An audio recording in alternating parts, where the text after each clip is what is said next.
This is to all those who've been listening to Old Time Radio that I've been podcasting for 12 years. It's time for you to purchase the Old Time Radio collection now at the lowest prices ever. 500 gigabyte external hard drive chock full of radio shows that we all love. And don't forget the bonuses. Here's my offer. I need everyone who hears my voice to go to oldtimeradiodvd.com to place your order today. With every order, I will include a comprehensive show guide with episode descriptions. Over 1,982 pages. This is truly once-in-a-lifetime deal. Place your order today at oldtimeradiodvd.com. You will be glad you did.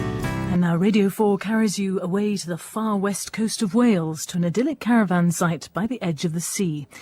But under the tranquil surface, there are deeper passions.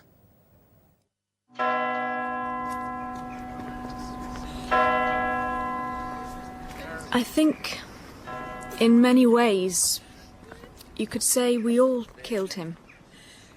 I think it was our fault. Goodbye. Now it looks like a children's fairy story. Some little old village hidden deep in a lost place. This strange man who brings bad luck. As if he himself is a prediction. Atlantis by Dan Anthony. I first felt his presence on Wednesday, July the 23rd. The men were in the Captain's Wife. It's a little pub about a mile away near the village with Dr. Lewis and that Leighton man. I was sitting in the picture window looking out across the site. I was thinking how peaceful it looked.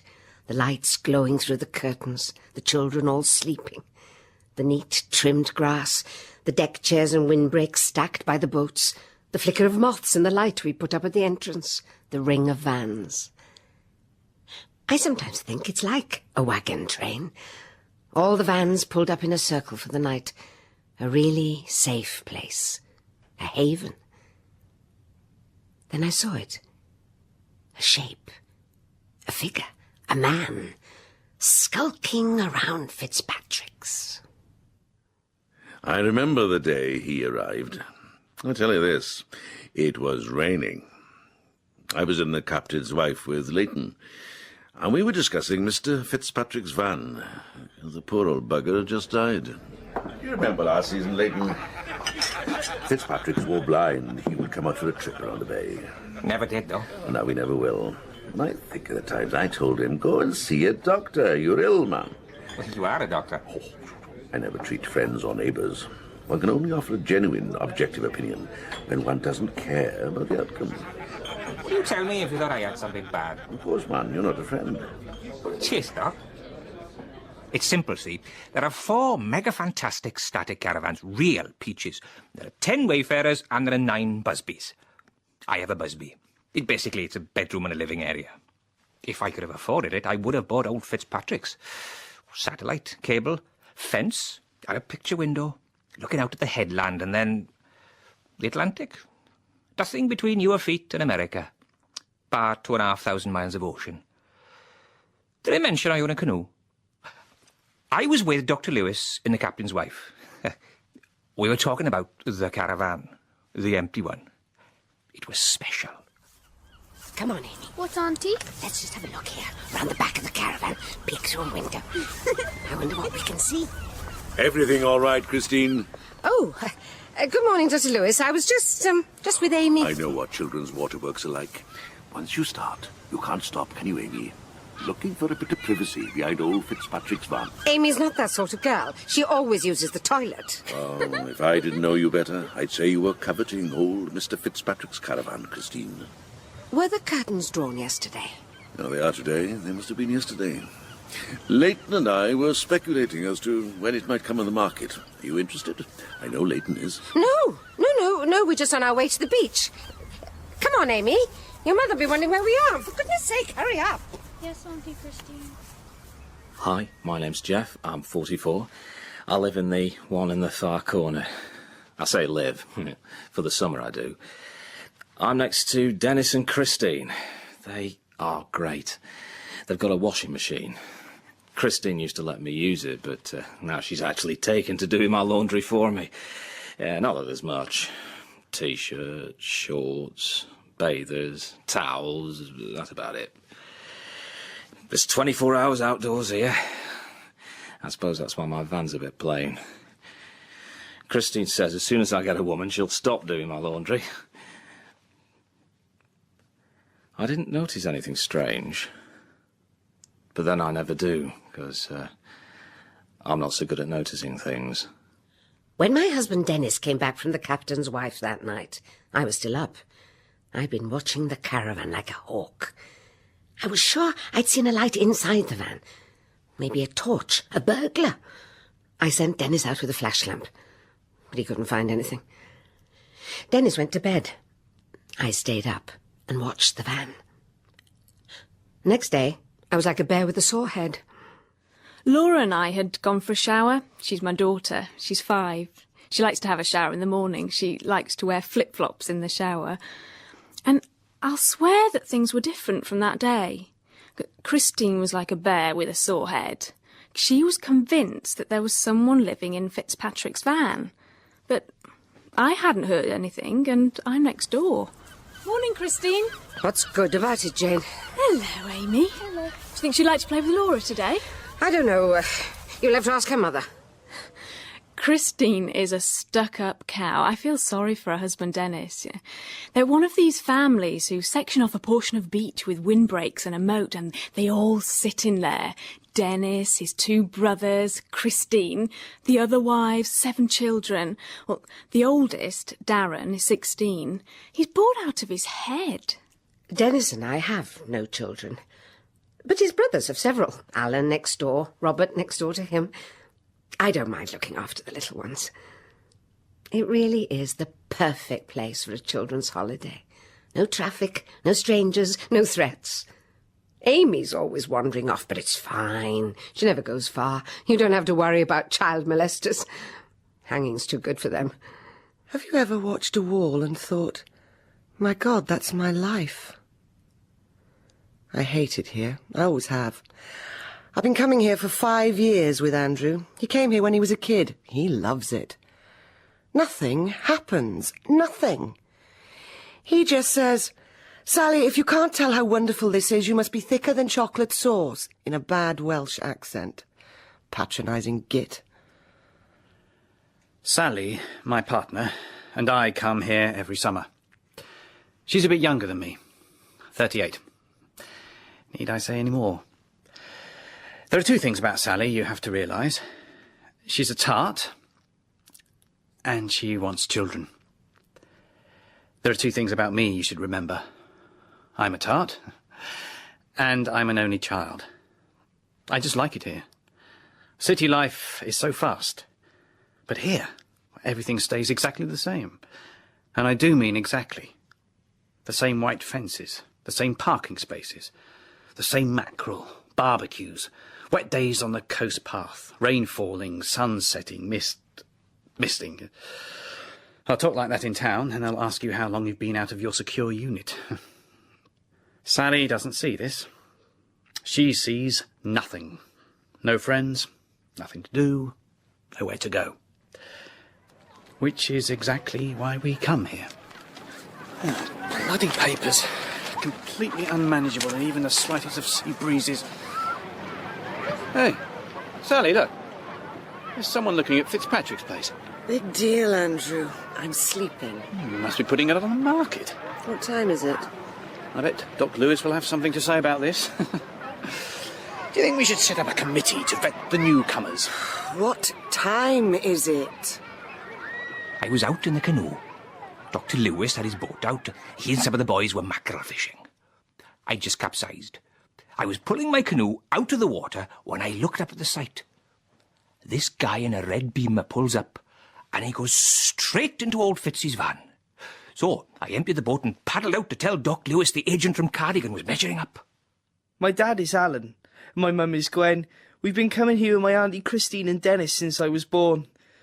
I'm waiting for my GCSEs. All I do is think about Sally. I wait for her at the showers. I even played tennis with her. Gosh, she's got amazing tits. I saw one once. I think she knew. You know, she raised her eyebrow, in that way they do. She calls me Darren. This is my name. I was out fishing with Doc Lewis when Leighton came along with the news. Doc Lewis said he'd check it out when we landed, but when we came in, the car had gone. Dr. Lewis! Dr. Lewis!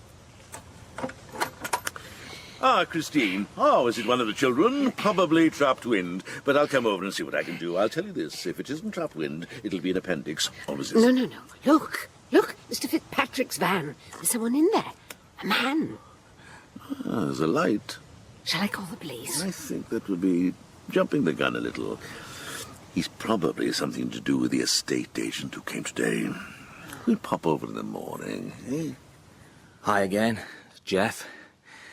I like to sit in my window, or even outside, looking at the sky. Christine did not sleep a wink that night. I could hear her, pacing round the van, making cups of tea, watching the light in Mr. Fitzpatrick's old van. The next day, she was like a bear with a sore head.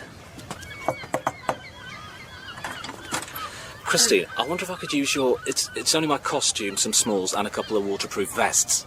No, Jeff, I'm sorry. You can't use the machine. It's busy. OK, so there was someone in Fitzpatrick's caravan. So what? Nobody ever asked me, but I didn't mind. Maybe I shouldn't say this, but I never really liked Mr. Fitzpatrick. He did snoop, do you know what I mean? Well, I'm a single mother. There's just me and Laura in here. Well, if there was a new man in the caravan, he was a better neighbour. He was totally invisible. Hello. Come on. Open up. Right, there's nobody in, Doc. Come on, let's go. There is, Leighton. Christine saw him last night. Come on, open up. Ah. Hello. This is Dr. Lewis. I suddenly thought, what do I say to this man? Do I accuse him of squatting? Do I ask for his credentials? In the end, I came out with it. What are you doing in this van? I explained that we were a tight-knit sort of place, and we take a neighbourly interest in other residents' property. He told me to call the site management, and then he shut the door without so much as a good night. Well, Leighton, I'm not impressed. I am not at all impressed. No, not impressed at all. Not impressed. Completely not impressed. Depressed. Leighton, shut up. He was in his late 30s. Dark hair, dark eyes. Black jeans, black shirt. He had a cigarette. He was wearing black glasses. He had black boots on. He was a weirdo. I thought we'd better leave him alone. Then I thought, he's a nutter. He can't stay in there. Andrew had gone off with Alan, or Dennis, or Robert, one of those brothers. Honestly, they are just tedious, but Andrew reckons they're the salt of the earth. At least he does when he's on holiday. When we're home, he laughs at them with their sheds, their copies of the Daily Mail, and their unsociable attitude to asylum seekers. That's why I hate this place. He's just playing. Everyone's just playing. Andrew loves it here because he can play. He can play at not being a shit, which in fact makes him an even bigger shit. Darren arrived. He always comes for a chat when Andrew's off. He likes my tits. He's 16, what do you expect? I suppose the truth of the matter was that I was bored. Hi, Sally. Hi, Darren. How's it going? It's a beautiful day, isn't it? Where's Andy? Andrew is building a tree house with Dennis and the others. Cool. Could you do me a favour? Yeah, sure. Could you just rub a bit of sun cream on my back? I think I might be burning. Right. Here it is. Oops. Here. Down a bit. Right a bit. Just there. Don't use your fingers. You're not tossing a salad. I never realised she fancied me. You get that with older women. It's in all the mags. I was on the beach. Laura was playing with her dolls. Amy had been taken away to listen to Christine. I could see Christine surrounded by the whole clan. She was laying down the law. I do not want any of you children walking past Mr. Fitzpatrick's caravan alone. Now, I mean it. Nobody alone. Amy, do you understand? Yes, Auntie Christine. I came back to the beach. There she was, playing Mrs. Robinson with Darren. Honestly, she's pathetic.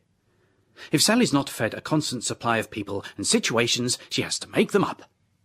I mean, the thing is, if she really wanted to screw someone else, I wouldn't have minded at all. Oh, we don't have that kind of relationship. Monogamy is a social convention. It is responsible for the breakup of countless relationships. I went for a walk in the night. I passed his van. I looked in. He was sitting there, in the window. Nothing for you, Christine? Good, very wise. Well, He was all dressed in black. The room was devoid of furniture. He was drinking from a can and smoking. Just staring out, like a zombie. Aren't we overreacting just a bit? I mean, there's no law against it. Staring about like a zombie. well, I'm not so sure, Leighton. He could be a drug dealer, or worse. Did you see his eyes? Were his pupils dilated? Well, he was wearing dark glasses. I tell you what. Let's have a barbecue. Leighton, you can invite him to that. Then at least we'll get a chance to talk to him. You've got to be joking. That night I lay in the Busby, and for the first time ever in that caravan site, I felt scared. I kept thinking about that nutter skulking round. That night I thought I heard him, crawling out of the van with a baseball bat. When the morning came, I was like a bear with a sore head. They had this barbecue. God, it was pathetic. I mean, we all knew why, but nobody said. We all just pretended. I called for him twice in the afternoon. He didn't answer. In the end, I just shouted at the top of my voice, "We're having a barbecue! Why don't you come along?" And I put a note under the door. It said, "In case you hadn't noticed, we're having a barbecue, right?" Sally and I went to the barbecue. She was the only one wearing makeup. If she wanted to make a fool of herself, that was fine by me. If everyone else was interested in the new bloke, fine too. I ate and drank and slept like a log. It was a beautiful night. Sally talked to me at the barbecue. She suggested going for a midnight swim, but Mum wouldn't let me. We sat there for 4 hours. There was not one movement from the van. In the end, I just gave up. I couldn't put up with it anymore. That man, whoever he was bad news. I asked Leighton back to the van for a nightcap. There you go, Leighton. Lafroig. It's wasted on you, you know. I do prefer cans, Dr. Lewis. What we have here, Leighton, is an interesting intelligence problem. We want to know what the man inside that van is like. He's a nutter. No, we have no evidence.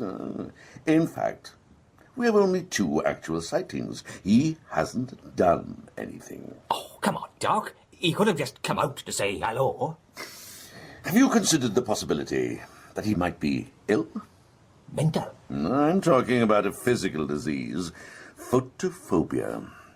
It would explain the blankets, curtains, sunglasses. I did come across one case many years ago in Swansea. Well, why didn't he just tell us? Imagine being trapped in a world of darkness for the whole of your life. Imagine fearing the sun because of the pain it can give you. That kind of solitude is bound to affect your behavior. Well, think about it. We've actually been quite aggressive towards him. You're shouting like that. There was no need. He's frightened of us. Well, Christine isn't going to buy this. Well, that's why we need to do a little bit of surveillance work. The next day, I borrowed Dennis's torch. I was to call at his van and say that I had to talk to him about the water meter, which is true because I did. We divvy up the site water bill. During the conversation, I was supposed to turn on my flashlight and shine it straight at his eyes. Dr. Lewis says that if he was a photophobic, the mere thought of me shining the torch at him would make him panic. I was about to go ahead when that red beamer showed up again. Out stepped this bloke, walked up to the van, rapped on the door. Our man answers it, out he comes. Bold as brass, out into the daylight. They walked past the van and out along the coast path. He was about as photophobic as a flippin' iguana. I saw them. They just walked out onto the coast path, and they were deep in conversation. I can see why people thought he was odd. He wasn't exactly dressed for the beach. He wore this big black coat, but I never found him threatening, not like the others. I thought he was serious. Somehow in the wrong place. Hiya, Sally. Oh, hi, Darren. How are you? Fine. Nice washing. I beg your pardon. Oh, I'm glad you like it. It's not cheap. Where's Andy? Helping Leighton put fiberglass on the bottom of his canoe. Cool. Would you like to come out for lunch? What, lunch? Yeah, a restaurant. How do we get there? We hitch. Hitch? It was Christine's idea. Not mine, not Doc Lewis's. Christine's. We all agreed. He was bad news, that bloke. Doc Lewis had me round for more of that awful whiskey. Now, the thing is, Leighton, an objective like this requires a very subtle plan. We have to make it impossible for this man to stay. We must invent a situation. Yeah, right. I mean, I don't agree with Christine. We don't know enough about this fellow. But there are risks.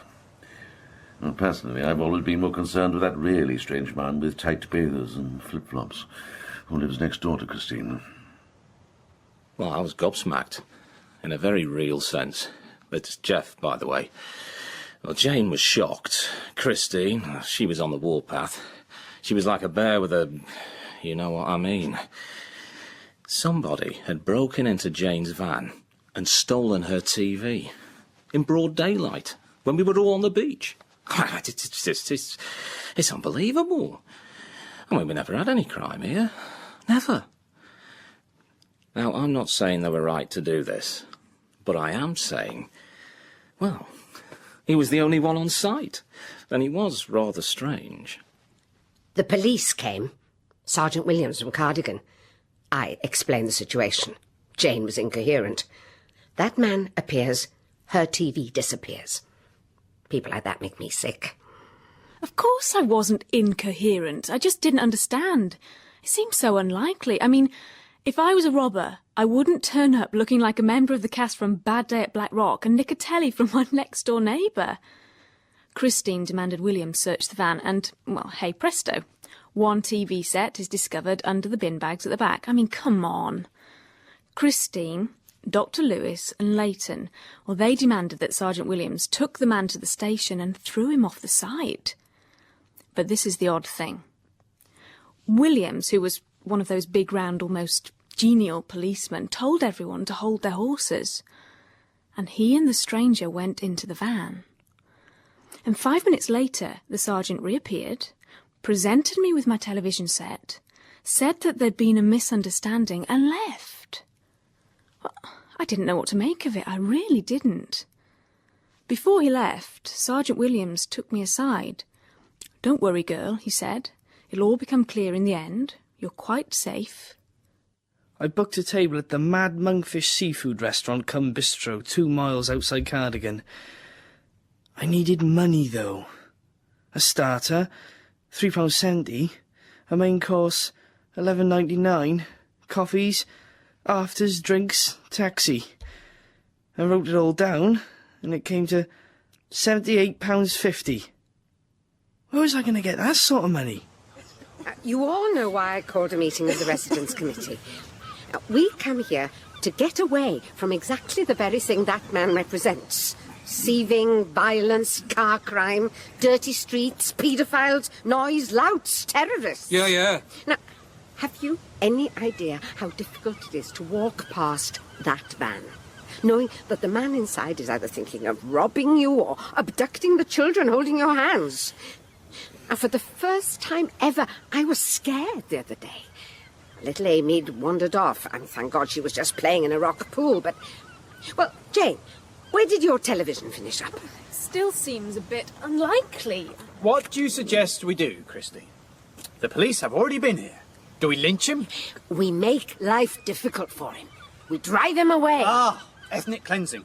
Great idea, Christine. Okay, steady on, Andrew. Count me out. You coming, Sally? I'll be along in a minute, Andrew. I knew Andrew would take the piss like that. The thing is, if it's your own property, your own friends, well, you can't just lie down and let them walk all over you, can you? In a public meeting, you can never say what you really think. Privately, everyone, with the exception of Andrew and Jane, who are oddballs anyway, agreed. Privately, we get rid of him. Nothing violent. We just ask him to leave, forcefully. I thought it would be good to bring in some young blood. I called my son, Alex. He's in medical school, plays second row for Edinburgh University. Big lad, likes a drink, can look pretty imposing when he wants to. Hey, Sally. Oh, Darren!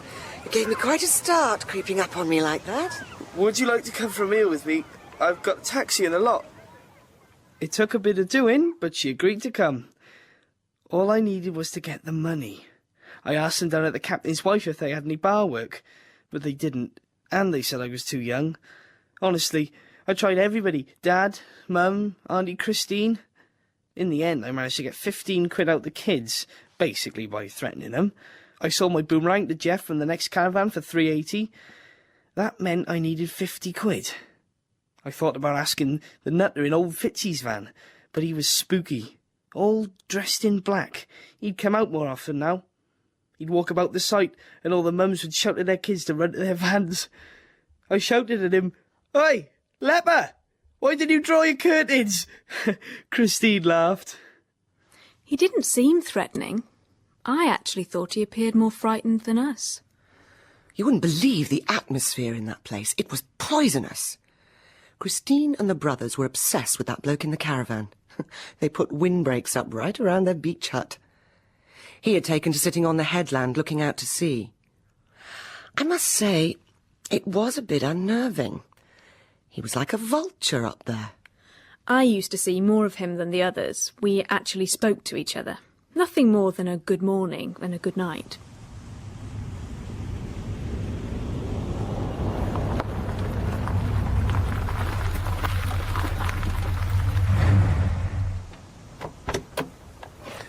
Christine, let me introduce you to my son, Alexander. Alex, please. And what's Alexander got to do with the price of fish? Come with me, Alexander. I have a certain amount of explaining to do. Leighton! Leighton! Come here. It was the day before Friday. I had the whole thing worked out. Andrew was going to go for a long walk. He wouldn't be back till tea time. I had to book a taxi.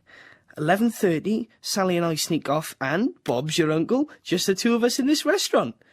I just needed 50 quid. I needed 50 quid. At last, Adonis had arrived. He was delivered in a red Alpha Spider. He was wearing sandals. He had brown feet. They had a beautiful muscular topography. He had blue eyes. His hair was long enough to be tousled, but not so long that it needed too much brushing. His hands were strong. So strong. Sorry, Alex, have you met Sally, Andrew's wife? Hello. Hello.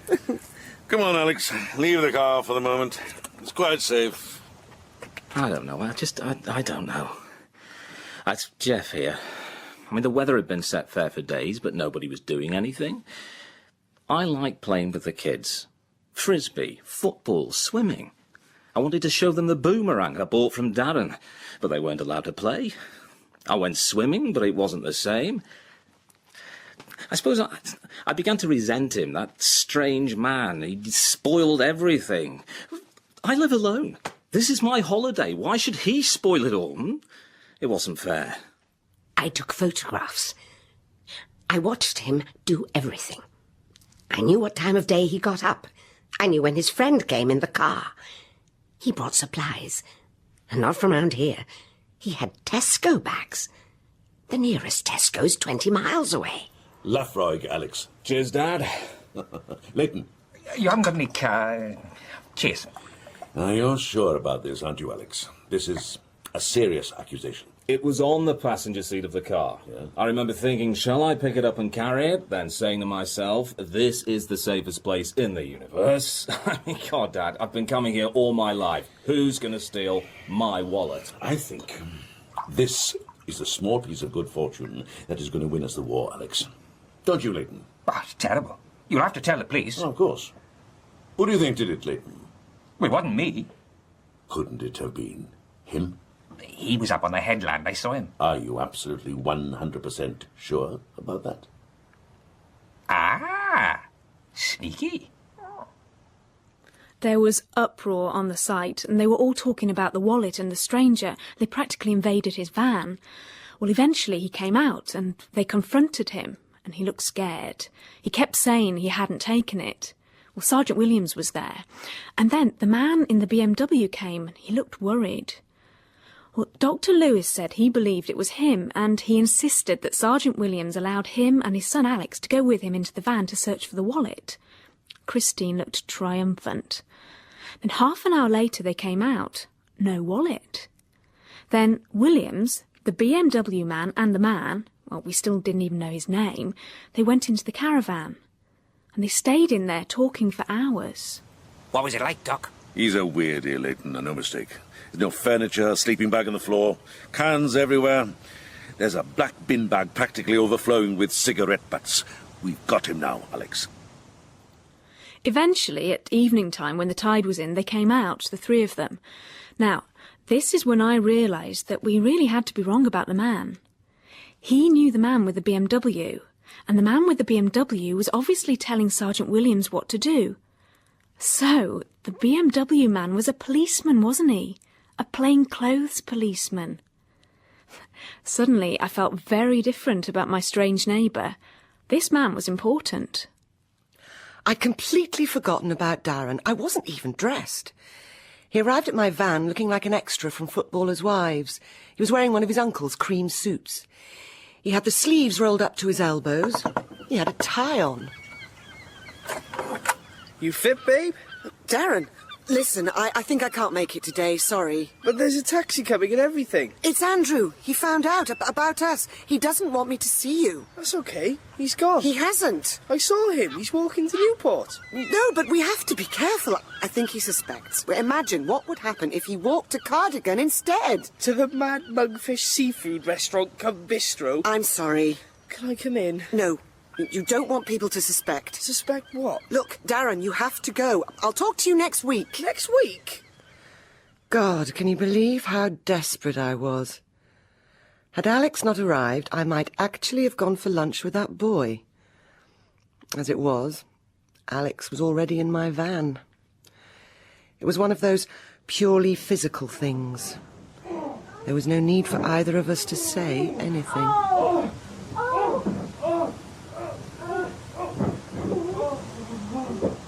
I had the shock of my life.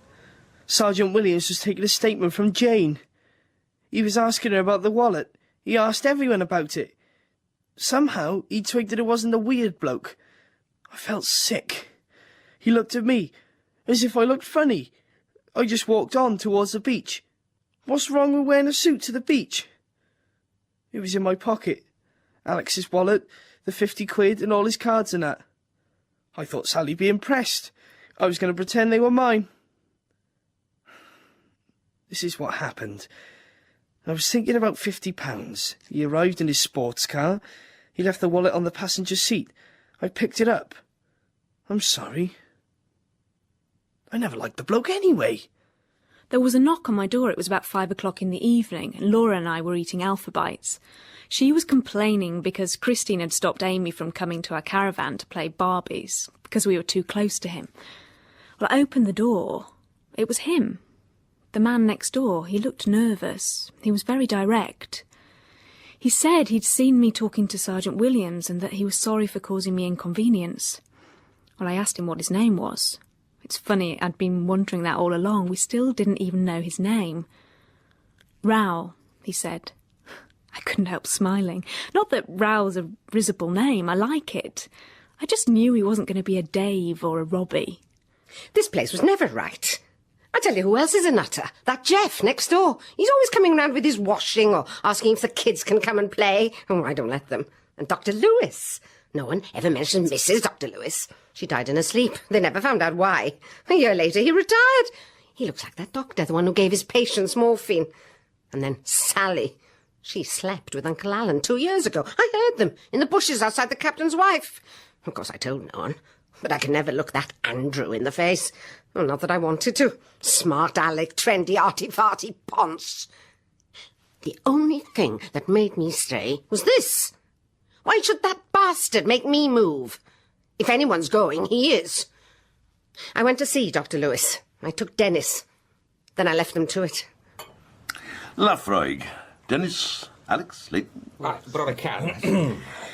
Gentlemen, this is a council of war. We are witnessing the destruction of our utopia. And whilst this stranger cannot be blamed for individual acts like the theft of Alexander's wallet, this is now a place where none of us feel safe. He has to go. Laura was woken by the noise. There were voices in the van next door. She came into my bed and there were shouts and bangs. Just when you thought it would stop, it started again. It was Sally and Andrew. They had this terrible row. We didn't make any noise. We forced the door. We dragged him out. He didn't fight. We took him down to the beach. We told him he had to go, but he just said he couldn't. And he couldn't say why. I felt sorry for him. Dr. Lewis said we'd give him something to think about. Alex punched him in the face. We left him on the sand.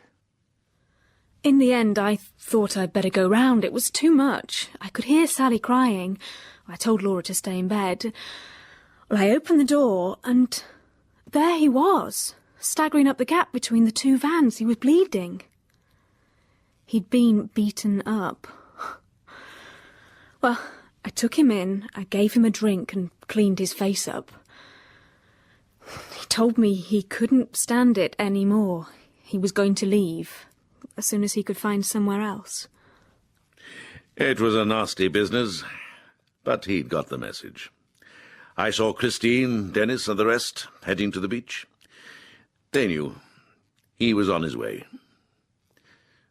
Funny thing, Alan, her brother-in-law, brought Alexander's wallet over. He said he'd found it on the site. I didn't know whether to believe him or not. Alex said there was actually more cash in it than he had when he lost it. The stranger had a black eye. Nothing incurable. I watched him walking up to his favourite place on the headland. Somehow, none of us minded anymore. He was a spent force. We all knew he was leaving. He couldn't stay. Christine, why couldn't she just look after her? It had happened before, and it happened again. Amy, she's 5. She wanders off. She likes looking in the rock pools, and she did it again, but this time we couldn't find her. We all searched the whole beach, but she wasn't there. She wasn't anywhere to be seen. Christine was hysterical. She blamed Raoul, she blamed Jeff, Dennis, Alan, and it was Dr. Lewis who made the point about the tide. That was so typical of him. The tide was coming in, and we couldn't find her anywhere.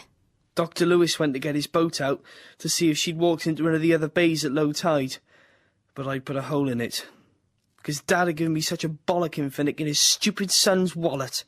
That stranger had played one devilish trick. There was a foot-long gash in the fiberglass beneath the waterline. Talk about selfish. This little girl had gone missing, and we couldn't even launch the boat. We rang the Coast Guard. Christine was talking about Raoul. Look at him up there, watching, laughing at us, she said. Well, I looked up, but he wasn't on the headland. I thought, Christ, he's paying us back. I panicked. I felt sick. I just knew it was him. The stranger made this happen. My stomach was churning. I could hardly stand up.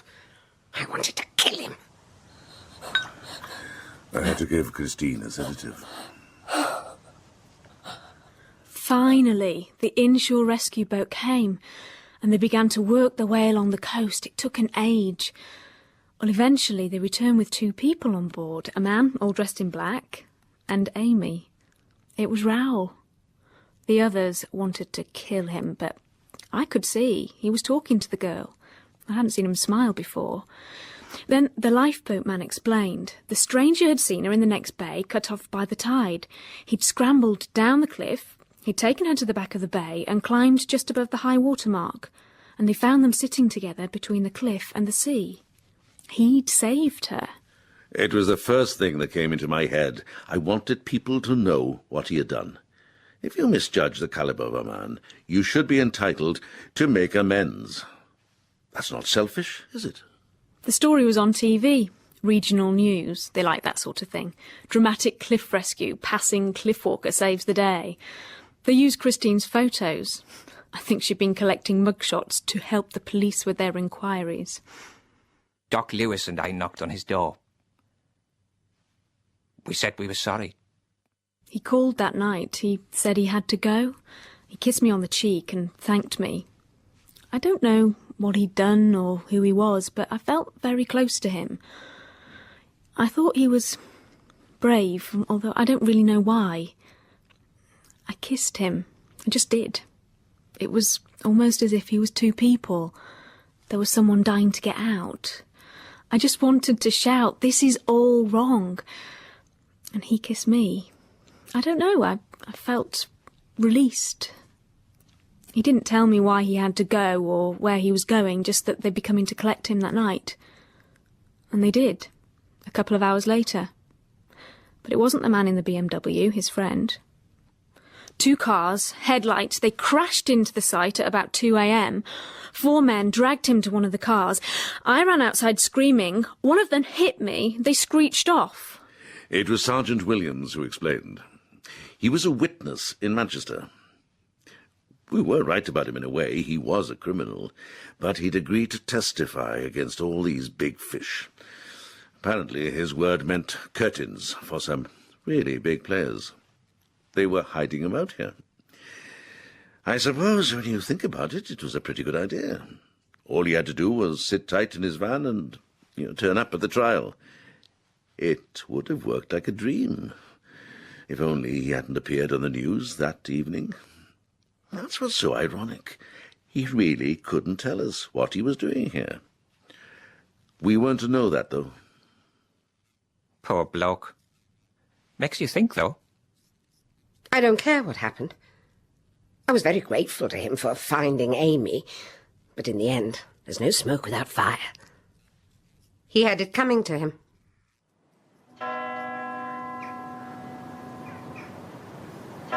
They found Raoul's body the following day, dumped on the main road to Cardigan. Just lying there, in his black coat and his black trousers, with his cigarettes in his pocket and his black, broken sunglasses. I knew he wanted to talk to me. I thought it was foolish to trust just anyone. Not now. And today, it looks like a children's fairy story. Some little old village hidden down in a lost place.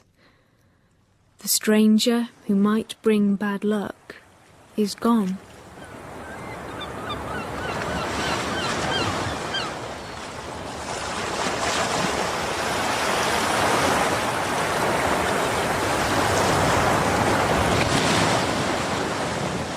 In Atlantis by Dan Anthony. Philip Maddock was Dr. Lewis, Claire Cage Jane, and John Sparks Leighton. Christine Pritchard played Christine, and Robert Chase, Jeff and Alexander. Nikki Rainsford was Sally, Simon Ludders Andrew, Gareth Piper Darren, and Anna Holloway was Amy. Atlantis was directed in Wales by Jane Dauncey.